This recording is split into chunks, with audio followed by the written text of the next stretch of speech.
Well, Roger Stone now opening the door to cooperating with the Mueller probe after his dramatic pre-dawn arrest on Friday morning. Former Trump advisor gearing up for what he calls the fight of his life. Stone saying he could strike a deal even as he called the obstruction charges against him fabricated. If there's wrongdoing by other people in the campaign that I know about, which I know of none, but if there is, I would certainly testify honestly. I'd also testify honestly about any other matter, including any communications with the president. And that last line, pretty important. Let's turn to former prosecutor David Bruno. What do you make of the fact, I mean, we still have no talk of collusion. Where is the collusion? This probe is now, we think, winding down. Is Roger Stone kind of the last piece of the chess game to fall, do you think? Or do you think that the president should still be concerned about what Mueller is potentially finding in this probe? Yeah, I think the big takeaway from the indictment is the fact that there was no conspiracy to defraud the government. I mean, Stone is the conduit between the campaign and anything coming from WikiLeaks, and that was clear from the indictment. Although Stone had no direct dealings with Assange or WikiLeaks, and that's clear, he was using two persons to communicate. So I think that this is good for the president here, although politically not good because of a close friend and ally here being indicted. The indictment itself does not actually address conspiracy. Well, you mentioned the two people, Jerome Corsi, Randy Credico, person one, person two.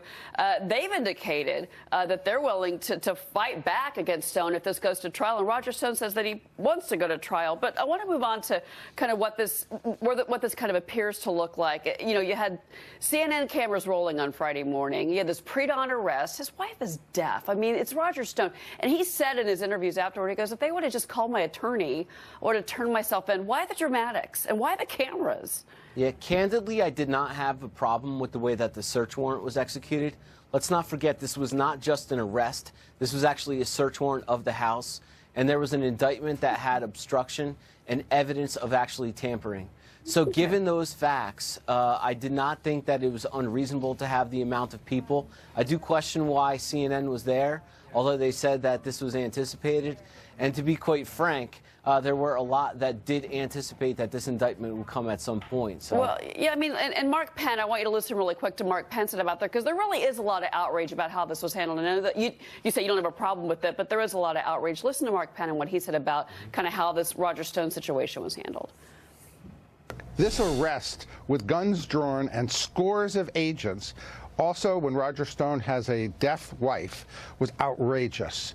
Really, how the special counsel gets away with doing something like that when Roger Stone has no gun, no evidence of a violent history whatsoever or being a flight risk.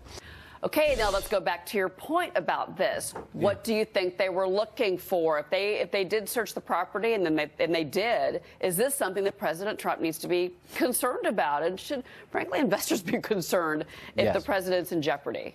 Yes, I do, because they were going in and they were getting phones, computers, and if Roger Stone was continuing to have communications with others, including the president, that would be on those phones.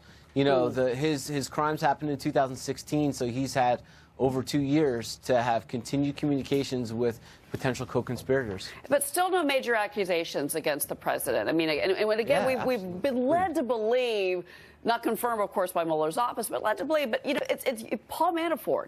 I mean, you know, you've got all these folks around him, Michael Cohen, all of these former Trump allies that have been, frankly, taken down by the Mueller probe. And Stone says he's going to cooperate. Is this really, again, the circling, the death by 1,000 paper cuts against President Trump? I'm hopeful that Mueller's going to call this straight.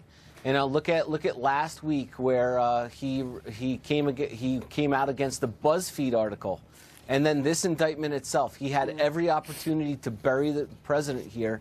It's a speaking indictment, and there's nothing here. You know, so I'm very hopeful that this could come to an end with the president moving forward without any issues. Yeah, well, Stone was asked about, you know, those phone conversations with the president, and he says it was all political, but who knows what they found? It's going to be interesting as we learn more from what they discovered at his home. David Bruno. David, thank you very much, sir. Have a great day.